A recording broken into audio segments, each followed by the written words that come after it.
style very well, some text may inherit some style, which is so usually what I like to do is just take the cursor at the end of the document, and that's where I'll be playing around with the styles that I'm creating so that I don't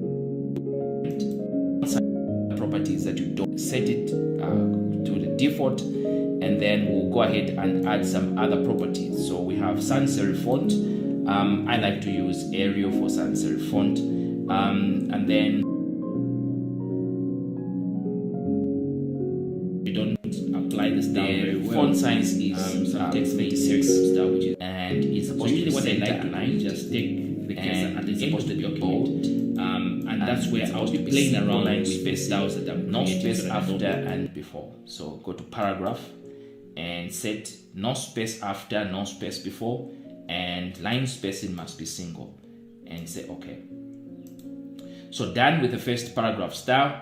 And again, somebody once asked to say, is it okay to when you're creating the styles to have some text? Already you can tell that the moment I tried, the cursor was somewhere around the text, and this text has been changed to the style that we have just set here. So is it necessary for us to create the style whilst we have some text that is going to be affected by this style? Of course, you need to be very careful here, because if you don't apply the style very well, some text may inherit some style, which is not okay.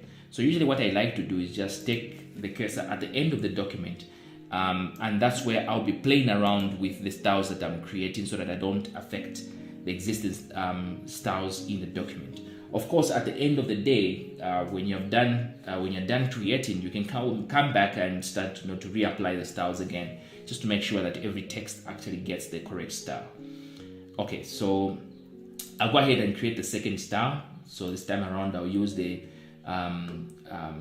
paragraph manager. Go to the new style name is going to be this time around, let's go MB subhead,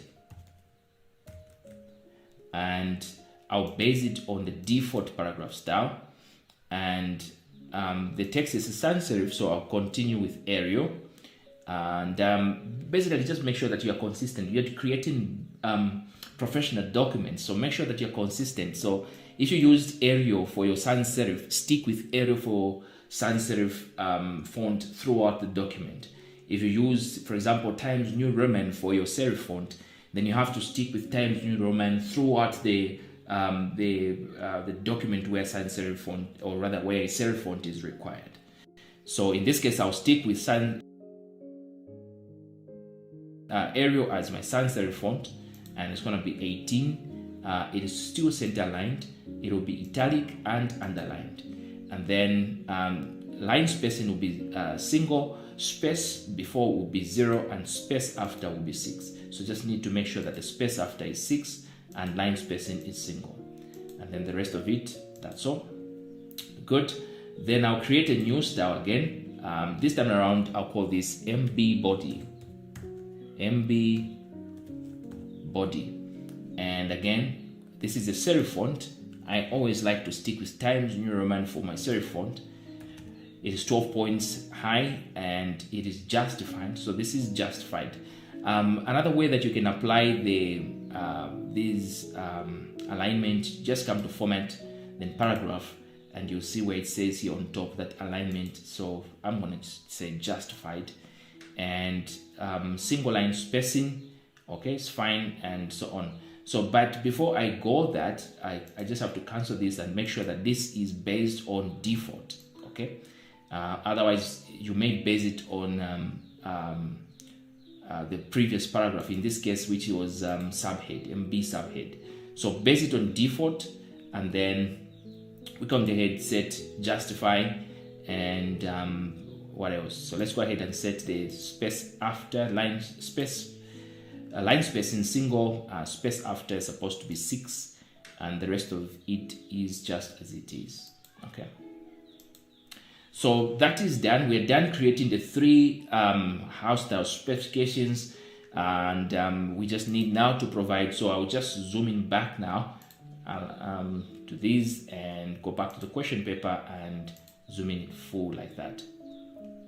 So now evidence, we're supposed to place in our evidence document a screenshot to show that the style settings have been set for the subhead, and we need to make sure that this style is based on the default paragraph style. So again, the emphasis is their default paragraph style. If it's not going to be based on default paragraph style, you may perhaps not get these marks here. Okay, so please make sure that you follow the instructions. So let's go ahead and get a screenshot of that. So it's the subhead. We'll right click on it and modify, and then make sure that it is based on default, and then go ahead and get the paragraph settings as well. So you have got two settings. In fact, let me just cancel this and bring it here, and then bring up the paragraph setting and bring it here as well. So you need these two screens to show the settings that you've done for your MB subhead. So I'll go ahead and just copy this and paste it in my evidence document. This is my evidence number 2. Okay, just paste it like that. That's good. You don't have to waste time cropping this. If you're using a snipping tool or a light shot, you should be able to get only the area that you need, and that should be perfectly fine. Good. So let's go back to the question paper. We're now going to step 4. So display these custom style names for style names as a list in the style manager. Okay.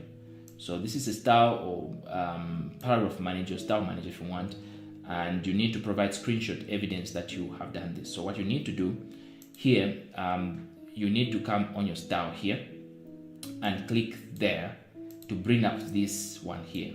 Okay, this is the style manager. So just click here, add our name to after revised by. So we go ahead and say revised by space Chikasa Evans, and let's go ahead and now modify the style. So we want to modify the subtitle. So right click on it and say modify, and then we need to go ahead. Let's see, question paper is here. So we need to set the font to sans serif font. So we'll stick to Arial. It's supposed to be 18 points and right aligned instead. So let's go set these 3 first before we set the other ones. So it's sans serif 18 and right. So it's supposed to be 18, a sans serif font. Remember, we are using Arial for our sans serif font, and it's supposed to be right aligned instead of center. Okay, so that should be okay. So we'll come back here and do the last ones, italic and single 0, 0. So we'll go ahead here, go to paragraph, make sure that space after is 0 and single line spacing, and the rest of it should remain by default, and say okay. Okay, so this is done. Now we've been told to place in our evidence document a screenshot to show that MB subtitle style has been modified. So let's go ahead and do just that. So subtitle is this one. We'll modify it, and then we'll make sure that we get also the paragraph settings, and then get these 2 windows, okay, as your evidence for your MB subtitle. Go ahead, copy. So a number of students have asked me which software I use for taking screenshots. So I use a software called Lightshot. Actually, this simple small software here called Lightshot.